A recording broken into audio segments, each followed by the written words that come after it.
आत्मजीव को श्री गौकर्ण जी ने बहुत समझाया, पूज्य पिताजी अब आप इस संसार में रह करके हम लोगों के व्यवहार को देख करके दुखी और सुखी होना बंद कर दो, सीधे जा करके वन गमन कर जाओ और भगवान ऋषिकेश को प्राप्त करो।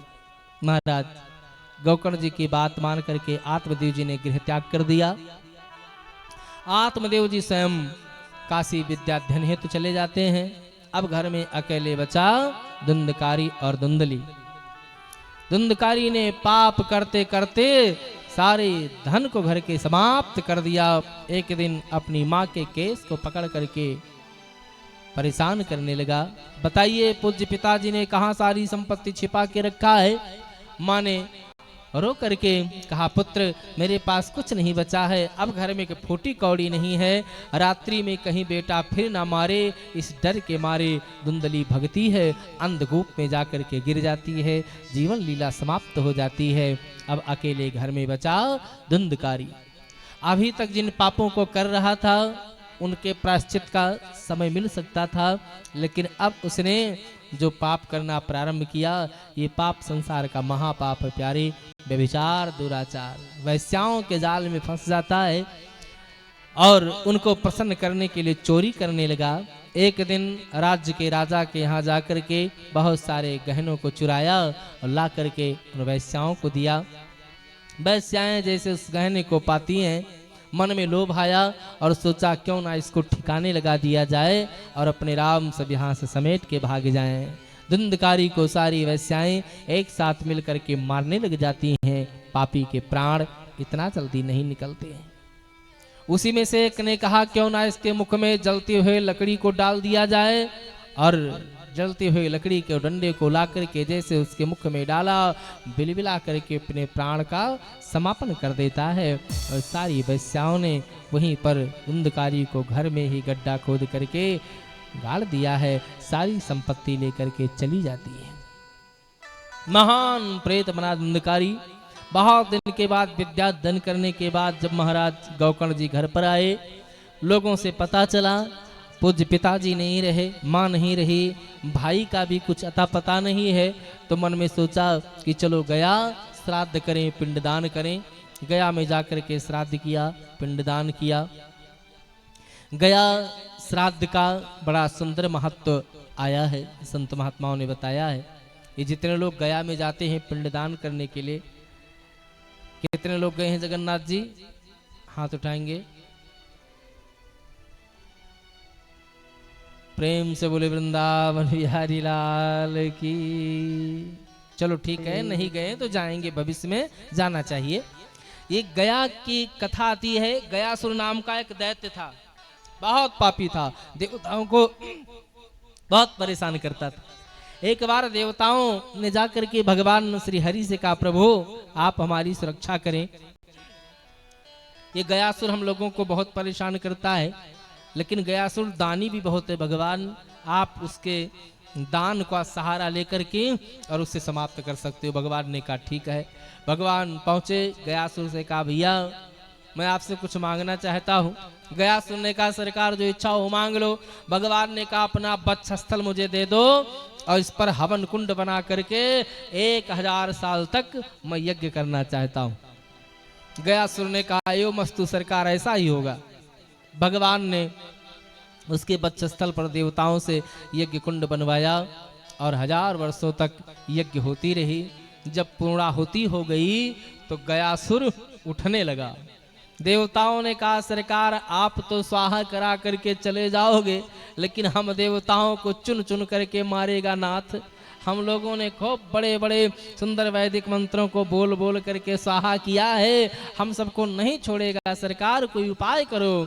भगवान ने वहीं पर अपना विराट रूप धारण किया और गयासुर के वक्षस्थल पर अपने पैर को रख करके भगवान ने दबाना प्रारंभ किया। गयासुर के प्राण निकलने लगे, आंखें बाहर निकलने को हो जाती हैं।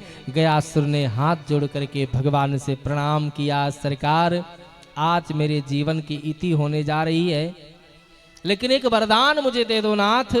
भगवान प्रसन्न हो गए। कहा गयासुर जो कुछ मांगना चाहते हो मांग लो। गयासुर ने कहा सरकार आज से इस भूमि पर कोई भी व्यक्ति आकर के अपने पितर पूर्वजों के नाम से पिंडदान करे, श्राद्ध करे, उसके पितर पूर्वज मोक्ष को प्राप्त हो जाएं, ये वरदान मैं चाहता हूँ। भगवान ने कहा एवं मस्तु।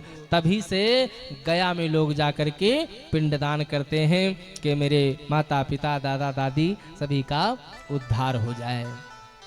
गया में जाकर के महाराज गौकर्ण ने पिंडदान किया है। वापस आए, रात्रि की बेला है, जैसे अपने आंगन में चौकी डाल करके सोना प्रारंभ किया, तुरंत विभिन्न प्रकार के डरावने शब्द सामने आने लगे। महाराज गौकर्ण जी डरते नहीं हैं।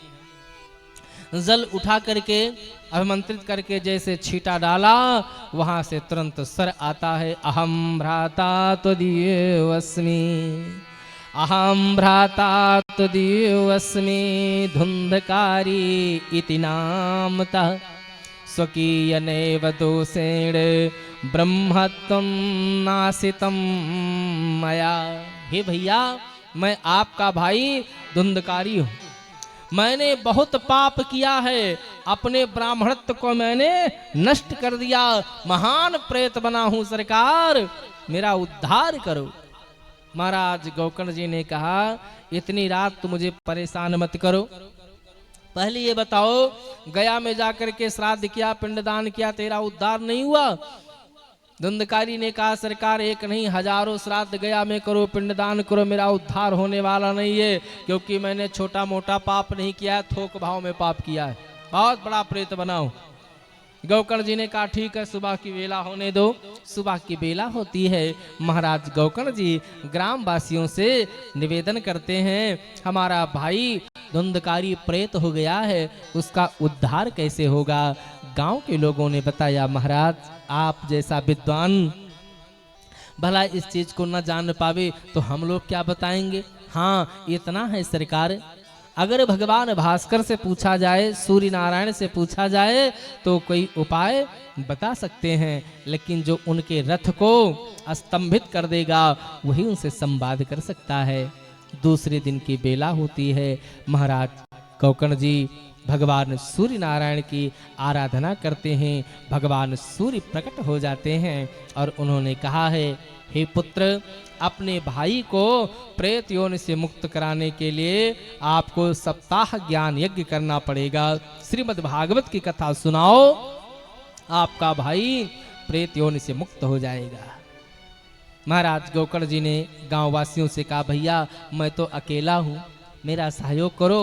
गांव वासियों ने खूब सुंदर ढंग से एक व्यास मंच का निर्माण किया है, उस पर गौकर्ण जी विराजमान होकर के कथा सुनाते हैं। एक वैष्णव भक्त को मुख्य श्रोता बना लिया है।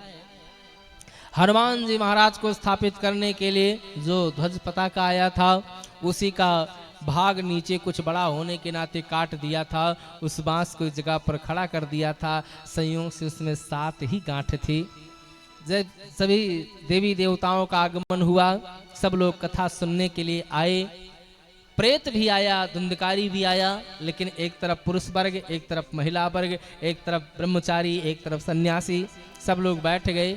अब प्रेत को ना तो कोई बुलाता है ना तो कोई आसन रखता है। धुंधकारी आया, उसने सोचा मैं कहाँ बैठूं, क्योंकि मुझे कथा तो सुनना नहीं पीना है, ये कथा मेरे लिए हो रही है। सो जा करके उसी बांस की गांठ में छिद्र था, उसी में जा करके बैठ गया। महाराज गौकर्ण जी ने प्रथम दिन की कथा संपादित किया और जैसे हरिनाम संकीर्तन के बाद जय घोष किया, देखा कि बांस की एक गांठ तड़ की आवाज करके दग जाती है। जितने ग्रामवासी थे, श्रोतागण थे, सब लोग देख करके अचंभित। दूसरे दिन की कथा में तो बैठने की जगह ही नहीं रह गई, लेकिन ध्यान देना कथा सुनने के लिए नहीं आए, बांस की गांठ दगेगी उसको देखने के लिए आए। आजकल कथाओं का सार तत्व क्यों जा रहा है, ध्यान दीजिएगा।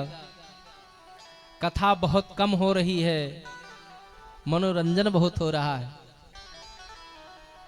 और याद रखना बाबू, श्रीमद् भागवत की कथा मनोरंजन नहीं है, मनोमंथन है। अगर श्रीमद् भागवत कथा में भी मनोरंजन ढूंढ करके हम जाएंगे तो अपने जीवन को नरक में डाल रहे हैं। किसी का विरोध नहीं है, कहने की आवश्यकता नहीं है। आप चैनलों पर बैठ करके देख लीजिए, 3 घंटे की कथा में मात्र 20 मिनट की कथा होती है, बाकी क्या होता है सब लोगों को पता है। हमारे संगीतकार बंधु जो हैं इतने मर्यादित हैं, इतने संस्कारी हैं कि इनको पता है कि हमें कहाँ पर गाना है, कौन सी गीत गाना है, कितने स्वर में वाद यंत्र को मुझे संपादित करना है। इन्हें सरस्वती का वरद पुत्र कहा जा सकता है। लेकिन आप देख लीजिए चैनलों पर ऐसे ऐसे गीत होती हैं भागवत की कथाओं में कि श्रोता खड़े होकर के नाचने लग जाएं, बहनें नाचे। भागवत की कथा नाचने के लिए नहीं है, भागवत की कथा रोने के लिए है। भागवत की कथा में महाराज परीक्षित ने 7 दिनों तक बैठ करके केवल गंगा के तट पर अश्रुपात किया है, तब भगवान ने विमान भेजा है। भागवत की कथा में संगीत का जो आश्रय होता है ये अपने कन्हैया को रिझाने के लिए होता है। ये जो संगीतकार बंधु आए हैं ये कृष्ण को रिझाने के लिए आए हैं, ये आपको नहीं रिझा रहे हैं। और आजकल व्यवसायिक कथाएं जितनी होती हैं, मैं डंके की चोट पर कह रहा हूं, निसंकोच निर्भय होकर के कह रहा हूं, वो कथाएं ठाकुर को रिझाने के लिए नहीं होती हैं, जनता जनार्दन को रिझाई जा रही। कौन से गीत हम गाएंगे जिस पर ठुमका लगेगा, कौन से गीत गाएंगे जिस पर सब लोग उठ करके नाचने लगेंगे। गीत ना जाने क्या होती हैं, पंक्तियां ना जाने क्या होती हैं, बीच में बोल देते हैं जय हो, बाप रे बात ही क्या है, जो बचे होते हैं वो भी खड़े हो जाते हैं। कथा मनोरंजन होती जा रही, कथा का सार तब तो जा रहा। देखो बैठे, क्या बात है, कथा की कीमत क्या है, 9 लाख रुपए, 10 लाख रुपए, 15 लाख रुपए, लेकिन ध्यान दे करके सुन लेना कि श्रीमद् भागवत की कितनी कथा उसमें होती है। 3 घंटे में श्रीमद् भागवत का कहीं छींटा नहीं पड़ता, छींटा डालने की बात नहीं होती। जब तक भागवत की कथा में मनोरंजन ढूंढोगे तब तक ठाकुर की प्राप्ति नहीं हो सकती है। ये संगीत का जो साधन है ये कन्हैया को रिझाने के लिए है, और मेरा मन कृष्ण में लगा रहे इसके लिए, मुझे उनसे जोड़ने के लिए, कहीं निद्रा ना आ जावे इसके लिए किया जाता है। तुम निवेदन कर रहा था दूसरे दिन की कथा में और भी लोग, तीसरे दिन में और भी लोग, कथा सुनने वाले कम, बांस की गांठ लगेगी देखेंगे। ये जगह कथा चल रही थी, किसी ने कहा महाराज सुनने चलोगे, हम कहा कौन सी कथा भैया, महाराज कथा होती है, कथा के बाद पंडित जी ब्लेड चबाते हैं। बताओ हाल, कथा होगी, कथा के बाद पंडित जी ब्लेड चबाएंगे। और गया भी मैं, बहुत दूर की बात नहीं, मैं सत्य बताता हूँ, आंखों देखी घटना बताता हूँ। हमारे बालपुर बाजार से कुछ ही दूरी पर है गांव बुलबुलिया, और बुलबुलिया गांव के बाहर एक मंदिर है, मंदिर के प्रांगण में कथा हो रही थी। कथाकार का नाम नहीं कह सकता हूँ।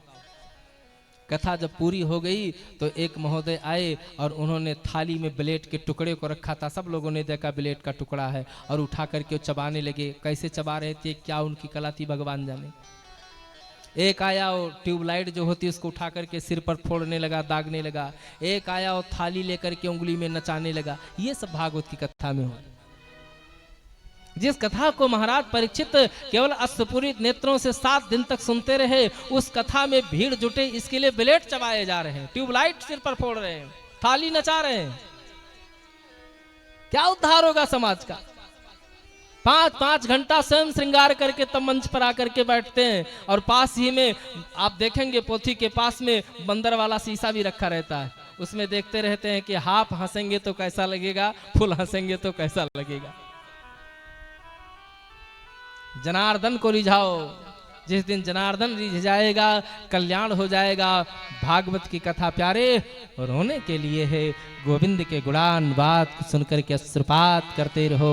प्रभु मेरे घर पर कब पधारोगे, मेरे घर पर यह अवसर कब आएगा, मेरे घर पर इस तरह की सुंदर सी संगीत पार्टी बैठ करके भागवत की कथा गान कब करेगी। ये भाव मन में आपके जागने चाहिए, तब मानो आप कथा सुन रहे। 7 दिन तक कथा चलती रही और 7वें दिन बांस की अंतिम गांठ दगी। वहीं से 16 वर्षीय कानों में कमनीय कुंडल घुंघराले बाल सुंदर श्याम माभा को लेकर के धुंधकारी प्रकट हो गया। महाराज गोकर्ण जी को प्रणाम करके गले से लगा लिया।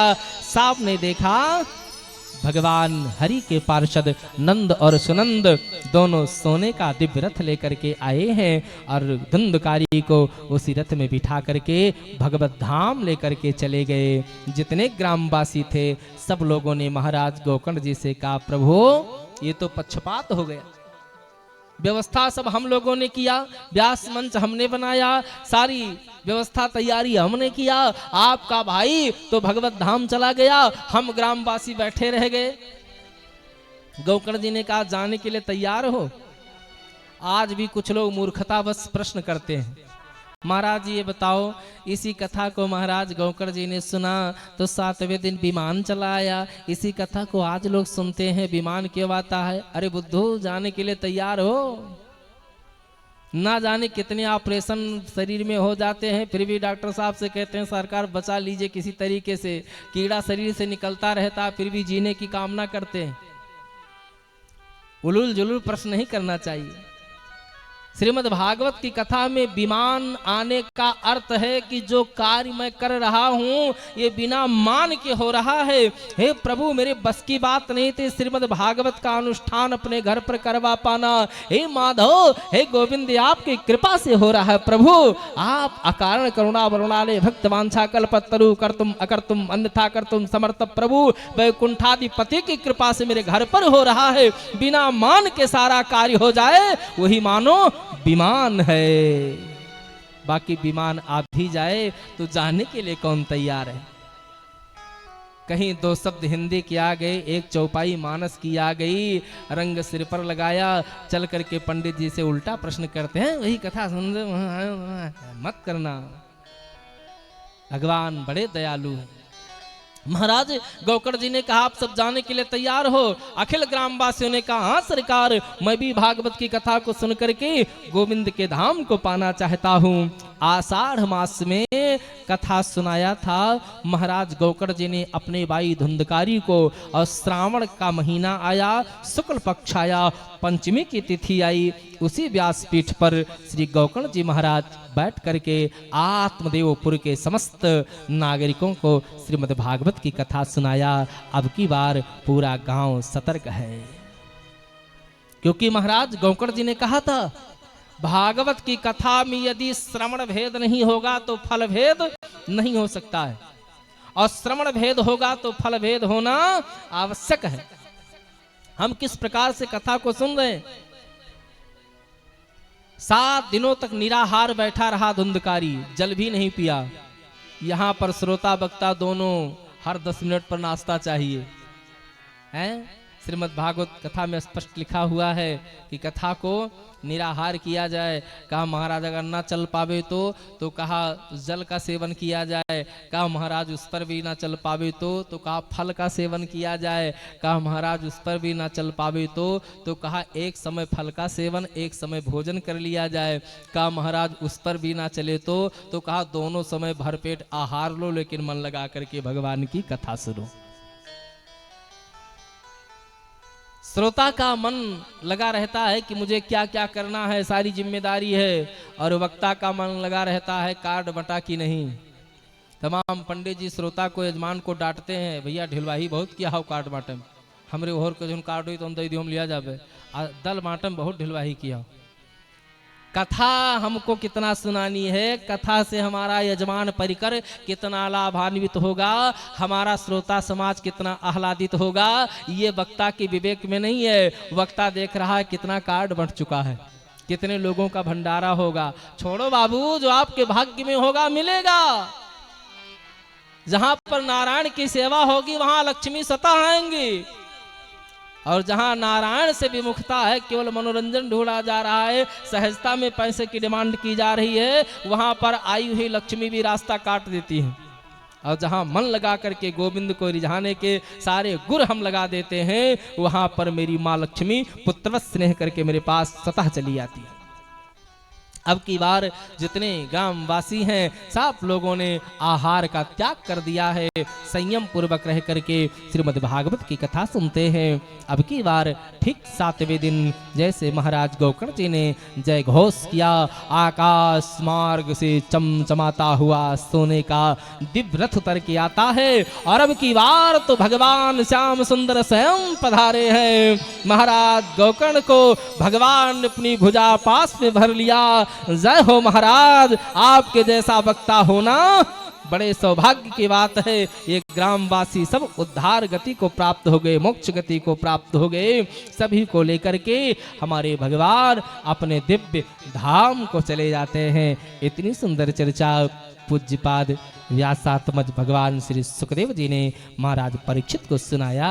सुन करके महाराज परीक्षित के नेत्र सजल हो जाते हैं, आंखें बरस पड़ती हैं। हे गुरुदेव भगवान, अब तो मुझे विश्वास हो गया है कि जो भगवान के दरबार में जाएगा, मेरे कृष्ण के दरबार में जाएगा, वंशी वाले के दरबार में जाएगा, उसके दुख क्लेश कभी हृदय में आ ही नहीं सकते हैं, जीवन को छू ही नहीं सकते हैं। अगर बंसी वाले से मेरा प्रेम हो गया, मुरली वाले से मेरा प्रेम हो गया, तो संसार दरबार में